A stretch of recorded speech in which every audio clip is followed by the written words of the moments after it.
আজ দেখাবো একটা নতুন রকমের বেগুন ভাজার রেসিপি।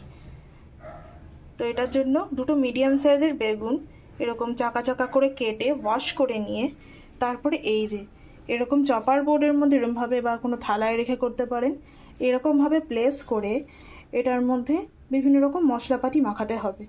কি কি মশলা আমি মাখিয়েছি? আমি নিয়েছি নুন, মাখিয়েছি হলুদ, ধনে গুঁড়ো, জিরে গুঁড়ো আর একটু গোলমরিচ দিয়ে দেবো। গোলমরিচটা লাস্টে অ্যাড করব। এরকমভাবে প্লেস করে একটা পিঠে এরকমভাবে সবগুলোতে আস্তে আস্তে মাখিয়ে নিয়েছি। এরপরে দেখি এরপরে কি করব।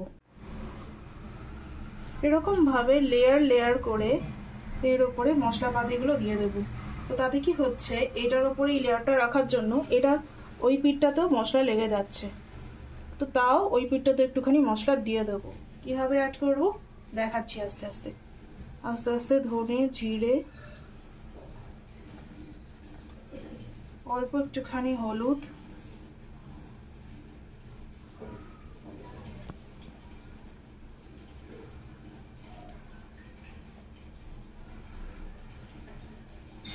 কম বেশি পড়ে যেতে পারে, সেটা অ্যাডজাস্ট করে দেবো এরকমভাবে। এরকম করে হাত দিয়ে বা স্পুন দিয়েও ব্লেন্ড করতে পারেন, হাত দিয়ে ভালো হবে। এরকমভাবে ব্লেন্ড করে দেবো। এবারে কি করব, এই যে এই পিঠে মশলা ছিল না, এইটার ওপর এটা এরকমভাবে, তাহলে কি হবে, দুই পিঠেই মশলা লেগে যাবে। এরকম করে যেটা যেটা বেশি আছে মনে হচ্ছে এটার এই পিঠে হয়ে গেছে, বেশি আছে মনে হচ্ছে যেটায় সেটাই অপোজিটটাকে দিয়ে যে পিঠটাতে নেই এরকমভাবে একটুখানি মাখিয়ে নেব। কারণ এমনি একটু বেশি বেশি হয়েছে।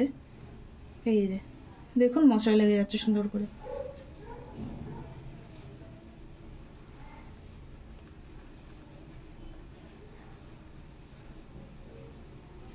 দেখুন সুন্দর লেগে গেছে। কেমন লাগছে এরকমভাবে নতুনভাবে মশলা মাখানোর টেকনিক? এটা একদম নতুন। বেগুন ভাজা তো আমরা রোজই খাই, কিন্তু এরকমভাবে হয়তো বেগুন কেউ ভাজি না। এই দেখুন এটাতে একটু বেশি মশলা আছে, তো এটা কোনোটার অপোজিট পিঠে এটার হয়নি। এরকমভাবে একটু দেখে নিতে হবে। একটা দিয়ে যদি না হয় বেশ কটা দিয়ে, এই যে বা যদি মনে হয় আর একটু মশলা দিতে হবে একটুখানি অ্যাড করে নিতে পারেন। এতে কি হবে, ওয়েস্ট হবে না অনেকটা। অপচয় রোধ করে অল্প মশলাতেও করতে পারবো। এটা করতে করতেই 3 to 5 মিনিটস হয়ে যাবে। 3 to 5 মিনিটসই রাখতে হয়। তারপরে কিন্তু বেগুনগুলো ভাজবো তেল গরম করে নিয়ে। এবার বেগুনগুলো ভাজতে দিয়ে দিয়েছি সরষের তেল গরম করে। এরকম করে যদি আপনারা চান তেল বেগুন কম টানবে, তাহলে কিন্তু বেগুন একটু হালকা করে ভাপিয়ে নিয়ে তারপরে যদি ভাজেন, ভাপিয়ে নিয়ে তারপরে মশলার এই স্টেপটা করতে হবে, তাহলে কিন্তু কম তেল টানবে। তো এটা একটা হেলদি রেসিপি, এই ভাপিয়ে নিয়ে বেগুন ভাজা। আর টাইম কম থাকলে এরকমভাবে ডাইরেক্টও বেগুন ভাজতে পারেন। সেক্ষেত্রে একটু তেল ছেঁকে তুলতে হবে। এই যে এরকম টাইপের জাল হাতাগুলো দিয়ে তুলবেন, তাহলে তেল ঝরিয়ে নিয়ে ভালো করে তোলা যাবে। বেগুনগুলো লালচে লালচে কালার হয়ে এসেছে। এবার আস্তে আস্তে তুলে দেবো।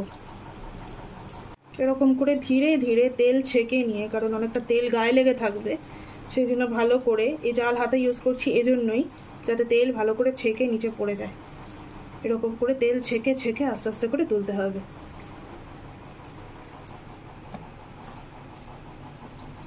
ভালোই কালার এসেছে আর মশলাপাতিগুলো বেশ ভালোভাবে ঢুকে যাবে। এরপরে এটার উপরে অ্যাড করব আস্তে আস্তে গোলমরিচ। আস্তে আস্তে এই স্টেপটাতে একদম অল্প পরিমাণে গোলমরিচ অ্যাড করে দেবো। এরকম আরও নতুন নতুন রেসিপি আর দেখার জন্য অবশ্যই সাবস্ক্রাইব করবেন সৌরভস ডায়েরি। আর রান্নাটা এরকমভাবে বেগুন ভেজে দেখবেন যে কেমন লাগছে খেতে, আর কমেন্ট করে অবশ্যই বলবেন। তো ফলো করতে থাকুন সৌরভস ডায়েরি এরকম চেনা জিনিসের নতুন নতুন আরও রেসিপির জন্য। বেগুন ভাজা তো একটা চেনা জিনিস, কিন্তু এটা এরকমভাবে ভাজলে কিন্তু খুব সুন্দর লাগবে খেতে। তো টেক কেয়ার, বাই বাই।